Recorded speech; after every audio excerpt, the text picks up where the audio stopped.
Bonjour et bienvenue dans le podcast de la maison Yamakaya. Je suis Daphné, coach en élévation féminine et entrepreneuriat aligné. Ici, je t'accompagne à créer une vie enracinée, consciente et alignée avec qui tu es vraiment. Aujourd'hui, nous allons parler d'un thème essentiel, l'ancrage. Pourquoi s'ancrer ? J'ai trouvé une bonne partie de cette réponse dans le livre d'Eckhart Tolle, Le pouvoir du moment présent. Je vous le recommande vivement.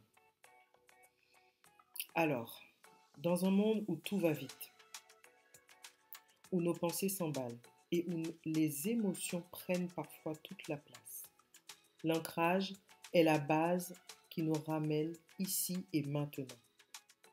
S'ancrer, c'est revenir dans son corps, dans ses sensations, dans l'instant présent.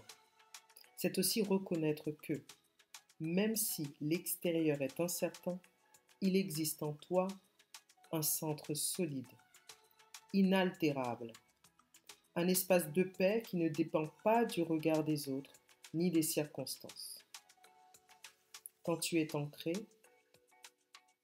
tu ressens plus de clarté, tu décides avec confiance et tu oses poser tes limites. Sans ancrage, tout peut te paraître flou, anxiogène, instable. L'ancrage et les racines. J'aime imaginer l'ancrage comme un arbre.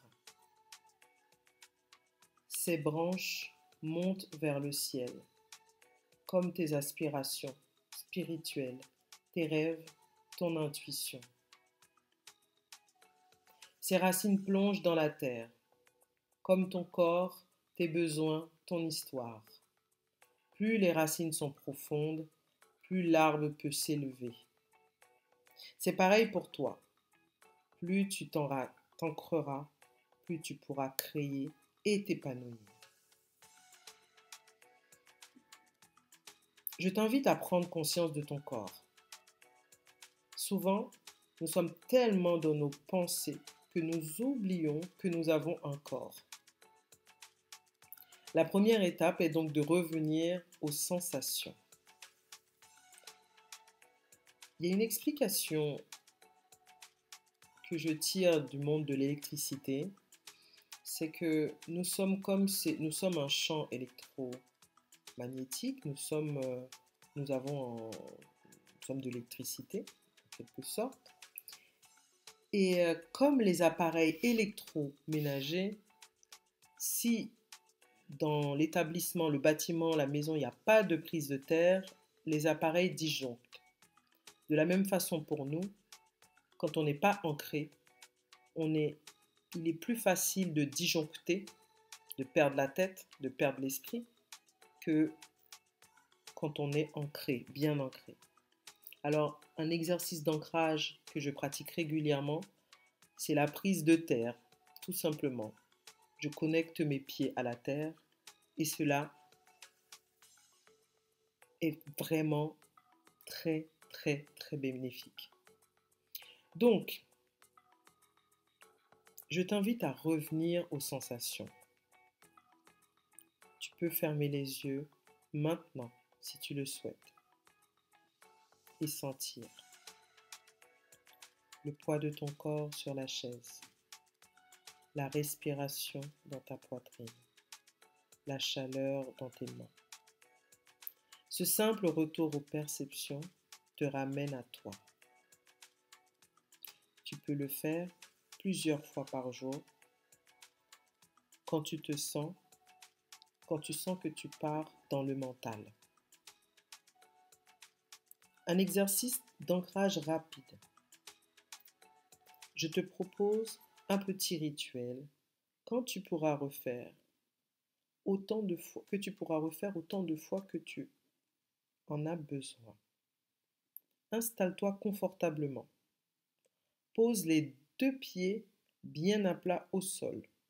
L'idéal, c'est dans la terre. Imagine que tes racines descendent de la plante de tes pieds, elles traversent le plancher, la terre, idéalement, elles descendent profondément jusqu'au cœur de la terre. Respire calmement. Sentez la stabilité, la sécurité, la confiance. Inspire la force de la terre. Expire le stress. Continue pendant quelques instants. Les bénéfices concrets de l'ancrage. Quand tu pratiques l'ancrage régulièrement, tu peux t'observer moins d'anxiété, plus de concentration, plus de présence à toi et aux autres, moins de fatigue émotionnelle, ça c'est certain. Une meilleure confiance en tes choix. Tu deviens plus solide, plus sereine. Tu apprends à habiter ton corps et à faire de lui un allié. Et bien sûr, l'auto-sabotage diminue drastiquement. Quand se centrer? Quand se centrer, c'est une question que toi seul peux répondre, mais je vais te donner parce qu'il n'y a pas de règle rigide en fait, quelques moments clés, moi, que j'ai observé chez moi. Donc, au réveil, avant de démarrer ta journée,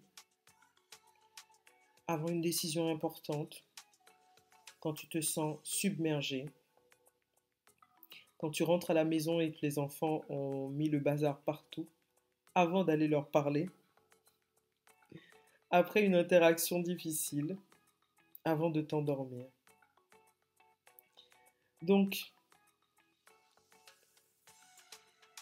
de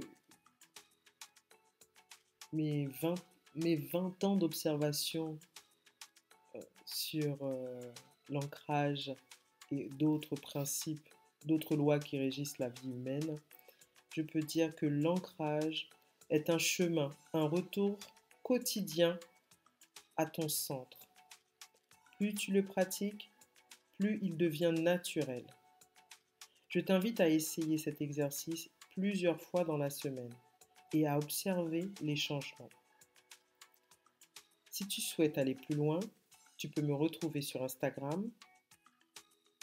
Donc, c'est Yamakaya, Yaamakaya, pour des partages, parfois des méditations guidées au besoin et des accompagnements personnalisés. Je te remercie d'avoir pris ce temps avec moi. À très bientôt pour un prochain épisode. D'ici là, prends soin de tes racines.